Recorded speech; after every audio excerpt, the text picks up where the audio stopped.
Anthony Tan was meant to take over his family's large auto parts business in Malaysia. The future was secure and comfortable.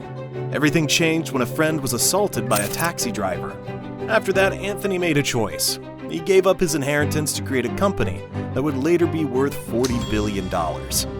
Why would someone give up a family business for something unknown? It started with a single unsafe ride. One decision by a Harvard student began a story that changed Southeast Asia.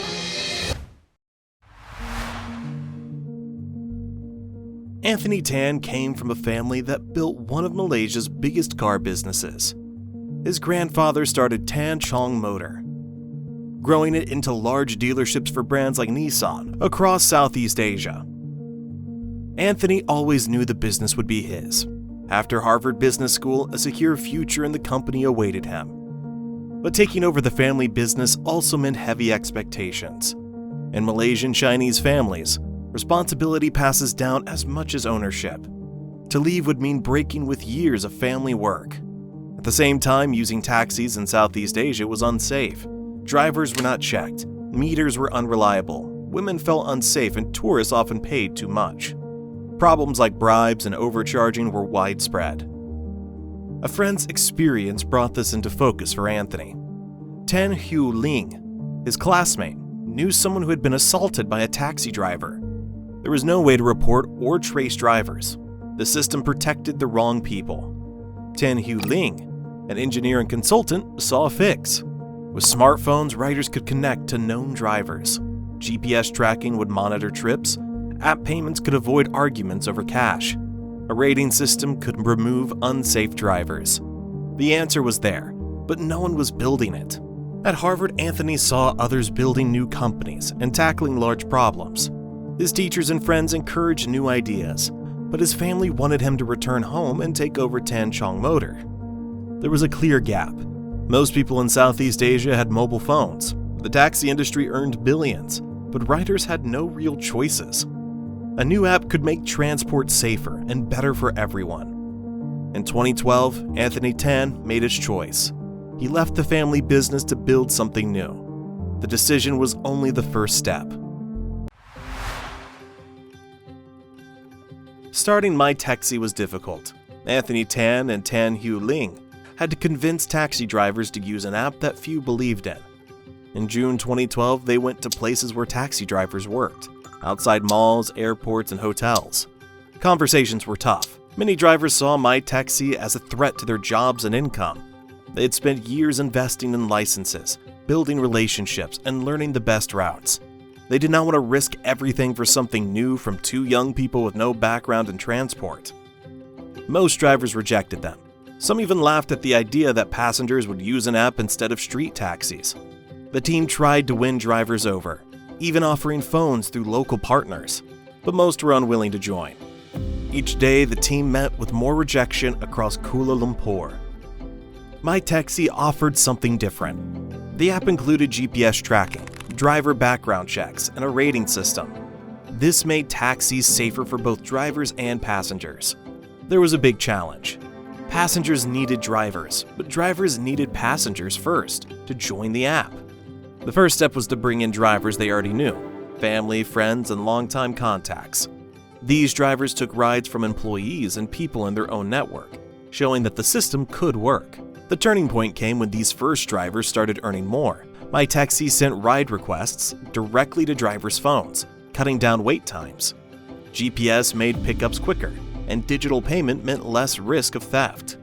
Passengers who valued service chose drivers with high ratings, leading to more tips. News about MyTaxi spread among drivers. Even those who at first said no started to ask about it. Higher earnings attracted drivers tired of paying high fees to regular taxi companies. Passengers began to use the app because rides were safer and more reliable.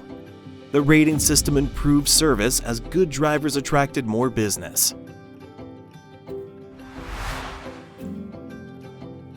Success in Malaysia was the start. By 2013, MyTaxi had proved that technology could solve transportation problems in Southeast Asia.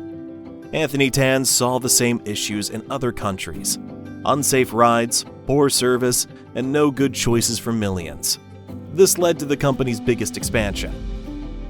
The team moved fast in 2013 and 2014, launching in Singapore, Philippines, and Thailand. Each country brought new problems. Jakarta was full of motorbikes and heavy traffic. Singapore controlled taxi licenses tightly. The Philippines had many islands and complicated routes. As the company grew across different markets, MyTaxi was officially rebranded to Grab. The name change reflected the company's expansion beyond its original taxi-hailing service into a wider range of offerings, including private cars, motorcycles, and delivery services. Tan's answer was to adapt for each place. In Indonesia, they launched GrabBike to help riders get through traffic on motorbikes. Other apps ignored motorbikes, but GrabBike used what people were already relying on. Cash was another focus. Many people in Southeast Asia did not use credit cards. Grab let passengers pay cash, but still tracked every ride. This brought in new users that other ride-hailing apps missed. Language was a barrier too. Grab built translation into the app chat, so drivers and passengers could talk. In mid-2013, Grab got its first major funding, over $2 million from Vertex Ventures. This helped the company move quickly while others were still trying to enter the market. The money went to hiring, meeting rules, and updating the app for every country. Grab worked with local firms instead of fighting them. In Singapore, they partnered with ComfortDelGro, a big taxi company. This helped Grab meet rules and lowered the resistance from the government. By 2014, Grab was growing fast across Southeast Asia. They became a regional company with teams that understood local needs. Their way of fitting into each market set them apart from other tech companies. This strong position brought new attention from bigger competitors. Uber arrived in Southeast Asia in 2013 with strong backing and a proven plan. The company had billions in funding from investors like Google and Goldman Sachs. For Grab, this meant more than just competition. Uber posed a serious threat to their survival. The battle spread quickly. Uber started with black car services in Singapore and Thailand, then moved into Indonesia and Vietnam. Their approach was simple: offer low prices to attract riders and high bonuses to win over drivers. With huge financial resources, Uber could afford large losses while local companies could not.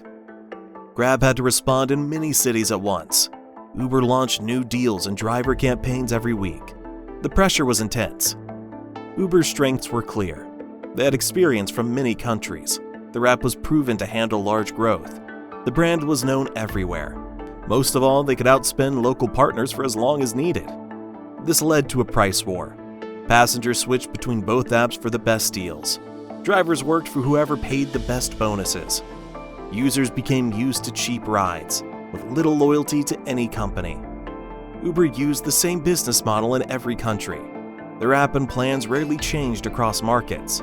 The system was easy to copy, and their managers had experience with global expansion. At first, it looked like Uber would win without much trouble. Problems started to appear for Uber in 2014. Grab's local approach started working. Cash payments drew in users that only used cash. Motorbike rides cut through traffic in cities like Jakarta. Uber only accepted credit cards and ignored these needs. Grab's local team knew the markets and laws better. Grab added features users wanted, while Uber kept its global model unchanged. By 2015, it was clear that local tactics sometimes worked better than big budgets. Grab's knowledge of local needs was helping them survive and grow. Still, Grab needed something beyond ride-hailing to secure long-term success. While Uber focused on price cuts, Grab used a different plan. They saw that winning meant becoming part of people's everyday lives. In 2016, Grab shifted from being just a ride-hailing app to building a super app. GrabPay launched in 2016. Many people in Southeast Asia didn't have bank accounts or credit cards. GrabPay let users load cash at convenience stores and pay for rides, food, and other services. For many, this was their first digital wallet. Street vendors and small shops accepted GrabPay payments. This helped people and businesses join the digital economy. GrabFood pushed this even further. People need food every day, so they open the app more often. Frequent orders made the app a daily habit. As users became more active, they were more likely to choose Grab for other services, making the platform stronger. These services built off each other. GrabPay allowed cashless payments for rides and food. GrabFood gave more work to drivers who could deliver food between rides. Restaurants promoted Grab to customers, bringing more users to the app. Users came for one service, then used others. In 2017, SoftBank invested $1.46 billion to help Grab expand into a super app. Toyota shared expertise on cars and driver support. Microsoft brought cloud and AI tools. These partners gave Grab more advantages. The super app gave Grab lasting advantages, not just discounts.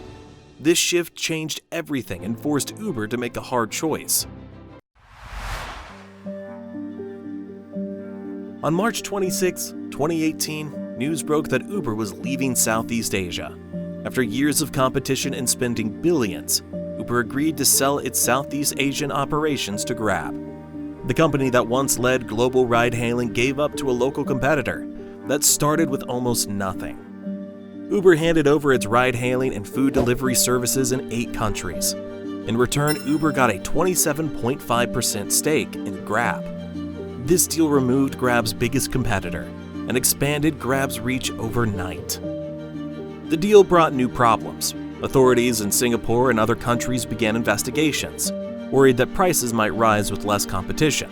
The merged companies paid 13 million Singapore dollars in fines and faced more anti-competition reviews.